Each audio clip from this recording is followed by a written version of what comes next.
नमस्कार दोस्तों, exam preparation में एक बार फिर से आप सभी का स्वागत है। और आज का जो ये वीडियो है वो आरओ एआरओ एग्ज़ाम को लेकर के है। लगभग 25 दिन आपके पास बचे हुए हैं और अब इन दिनों में कैसे तैयारी करनी है, तो देखिए आप सभी को पता है आप लोग कैसे तैयारी करेंगे। आप अपने प्लान से चल रहे हैं, आपकी अपनी स्ट्रैटेजी है और उसके अकॉर्डिंग आपने प्लान किया हुआ है, पढ़ रहे हैं। लेकिन ये वीडियो क्यों है फिर? तो ये छोटी-छोटी टिप्स मैं आपको दूँगी जो आपको हेल्प कर सकती हैं। अगर आपको सही लगे तो आप इनको ज़रूर अपनाइएगा, आपको काफ़ी हेल्प करेंगी। तो देखिए बहुत दिन से आप सुनते चले आ रहे हैं, पहला तो यही है कि अब नया पढ़ें या ना पढ़ें। तो इसके लिए मैं ये कहूँगी कि जैसे करंट अफेयर है, तो नए टॉपिक ही आएँगे, उसमें नई-नई चीज़ें ही आएँगी और एंड टाइम पे आपको पढ़ना पड़ता है, तो नया तो पढ़ना पड़ेगा, ठीक है। लेकिन इसका मतलब ये नहीं है कि अब बचे हुए दिनों में आप सिर्फ नया ही पढ़ते रहेंगे। तो फिर आप अगर रिवाइज़ नहीं करेंगे, वहाँ पर क्वेश्चन देखेंगे, आपको लगेगा अरे ये तो आता था, मैंने पढ़ा था, लेकिन अब इसका आंसर नहीं आ रहा। क्यों नहीं आ रहा? क्योंकि आप बहुत अच्छे ढंग से रिपीट नहीं कर पाए अपनी चीज़ें या रिवाइज़ नहीं कर पाए जो आपने पहले से पढ़ रखा था। उसके लिए रिवीजन इम्पॉर्टेंट है।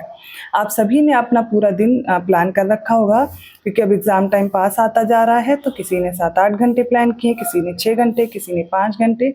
तो आपका अपना टाइम टेबल है, लेकिन मैं इसके लिए कहूँगी आपको अलग से टाइम निकालना है।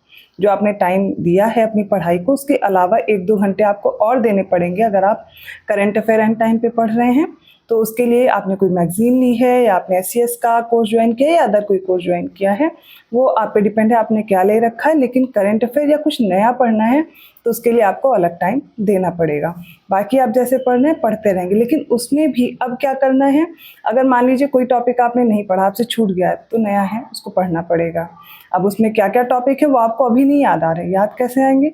एक छोटी-सी लिस्ट बनाएँगे, एक पेज ले लीजिए, उसमें आप अपने सारे जो आपने पीवाईक्यूज़ पढ़ रखे हैं, यूपीपीसीएस का भी पेपर देखा होगा और आरओ-एआरओ का भी पेपर देखा होगा।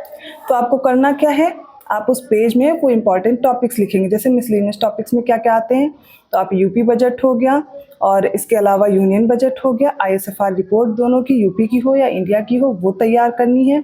Mineral data, agriculture data, live stock census या पूरी सेंसस भी आपको यूपी की और इंडिया दोनों तैयार कर लेनी है। तो ये कुछ मिसलेनियस टॉपिक हैं, इनको आपको पहले कर लेना है, वो एक लिस्ट में लिख लीजिए। इसके अलावा जैसे कि रिवर से क्वेश्चन आते हैं, वर्ल्ड के सी हैं, उनसे सराउंडिंग कंट्रीज़ पूछी जाती हैं, रिवर्स उनका ओरिजिन पॉइंट, या ऐसे ही आपके इंपॉर्टेंट टॉपिक्स हो गए। जैसे कि ट्रैवलर्स हैं, यात्री आते हैं ना, उनसे रिलेटेड क्वेश्चन पूछे जाते हैं। अब आपने पढ़ा या नहीं पढ़ा ये आपको कैसे पता है, आप उसको भूल गए हैं। तो क्या करेंगे, वो इंपॉर्टेंट टॉपिक्स आप उस पेज में लिख लीजिए, ठीक है। सबसे पहले वो लिस्ट बना लीजिए। अब उस लिस्ट में क्या करेंगे, आपने कितनी बार, अगर नया है तो पहली बार पढ़ के आप उस पर एक बार टिक कर लीजिए और फिर आप रिवाइज़ कीजिए 2-3 बार, तो हर दिन आप उसको देखते रहेंगे। और जो मैंने मिसलेनियस टॉपिक बताए, इनको तो आपको डेली रिवाइज़ करना है, वरना वहाँ पर भूल जाएंगे। इतना डेटा रहता है कि याद ही नहीं आता है। तो ये हो गया आपके नए टॉपिक पढ़ने के लिए। और पुराने टॉपिक आप अपने हिसाब से पढ़ रहे हैं। अगर आपके किसी भी सब्जेक्ट में दिक्कत आ रही है, कोशिश कीजिए वो टॉपिक लीजिए जो एग्ज़ाम में पूछे जाते हैं। और एंड टाइम पे रिवीजन ऐसा ही होता है, एग्ज़ाम ओरिएंटेड करना होता है कि एग्ज़ाम में जो चीज़ें पूछी जाती है बस उन्हीं चीज़ों को देखना है। अभी भी ठीक ठाक समय है अगर रिवीजन करना चाहते हैं तो। और नए टॉपिक के लिए मैंने क्या बताया, आप क्या करेंगे, अलग से टाइम देंगे, आधा घंटा, 1 घंटा, जो भी आपको नए टॉपिक के लिए निकालना है।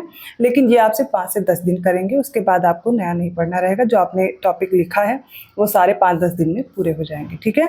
फिर उनको क्या करेंगे, रिवाइज़ करेंगे। तो आप लोग जैसे भी तैयारी कर रहे हैं, पहली बार पेपर नहीं दे रहे हैं, एक बार दे चुके हैं, तो दोबारा आपको अब ये भी नया नहीं लगने वाला कि पेपर टफ आ गया। आप पहले ही देख चुके हैं कि पेपर कैसा आया था और आपके दिमाग में ये तो है कि अब फिर से पेपर वैसा ही आएगा, तो कुछ नया नहीं होगा। स्टेटमेंट अगर ज़्यादा आते हैं या क्रोनोलॉजी आती है, तो अब आप देख के डरने वाले नहीं हैं, वहाँ पर नर्वस नहीं होंगे, क्योंकि आपने पहले ही ऐसा पेपर देखा और उसी हिसाब से आप अपना माइंड बना करके चल रहे हैं कि पेपर ऐसा ही रहने वाला है और उसी के अकॉर्डिंग तैयारी कर रहे हैं। अदर कोई डाउट है? हाँ, और कई बच्चों का ये कमेंट आया कि अभी नर्वस फील हो रहा है, डर लग रहा है, पढ़ने में मन नहीं लग रहा है।